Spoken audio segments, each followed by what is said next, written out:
Tutoriel de prise en main de l'espace caisse. Pour vous connecter à l'espace caisse, saisissez votre adresse de connexion, puis renseignez sur la page qui s'affiche votre login et votre mot de passe. Ensuite cliquez sur le bouton Se connecter pour être connecté. À votre connexion, cet écran vous affiche le statut de la caisse. Lorsque vous commencez la journée, le statut de la caisse est censé être fermé. Vous l'ouvrez en début de journée et vous le fermez en fin de journée. Vous pouvez également envoyer votre coupon de caisse au format Excel, PDF pour vérification si votre organisation l'exige.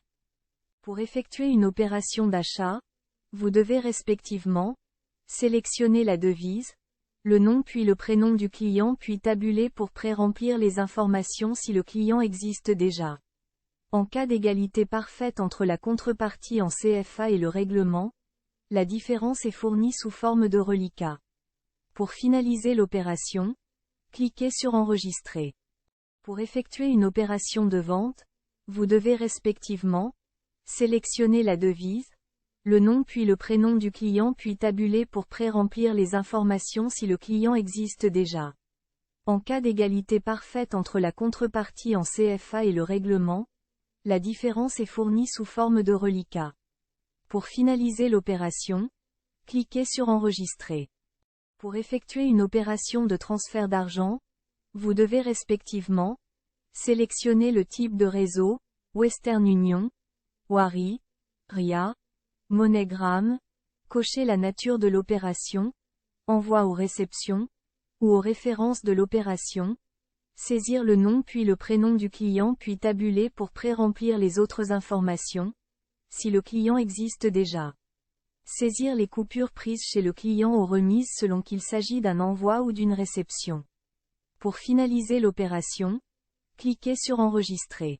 Pour effectuer une opération de monnaie, vous devez respectivement sélectionner la devise, saisir la quantité entrée de coupures à fournir, saisir la quantité sortie de coupures à recevoir.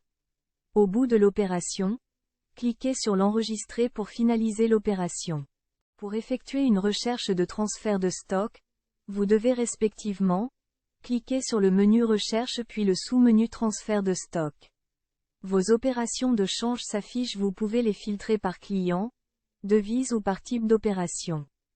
Pour effectuer une recherche dépôt-retrait, vous devez respectivement cliquez sur le menu Recherche puis le sous-menu Dépôt-retrait. Vos transactions de change s'affichent puis vous pouvez les filtrer par client, devise ou par type d'opération. Pour effectuer une recherche de transfert d'argent, vous devez respectivement cliquer sur le menu Recherche puis le sous-menu Transfert d'argent.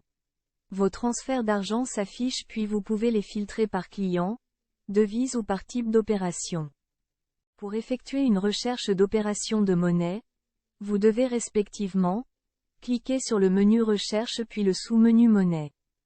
Pour effectuer une recherche client, vous devez respectivement cliquer sur le menu Recherche puis le sous-menu Client. Saisir le nom, le prénom du client puis cliquer sur le bouton Rechercher. Les clients correspondant à vos critères s'affichent. Pour afficher votre encaisse, vous devez respectivement cliquez sur le menu Stock puis le sous-menu Encaisse et enfin sélectionner la devise. Pour effectuer un rapatriement, vous devez respectivement cliquer sur le menu Stock puis le sous-menu Rapatriement. Sélectionner la devise, saisir la coupure à transférer à la caisse centrale puis cliquer sur Enregistrer.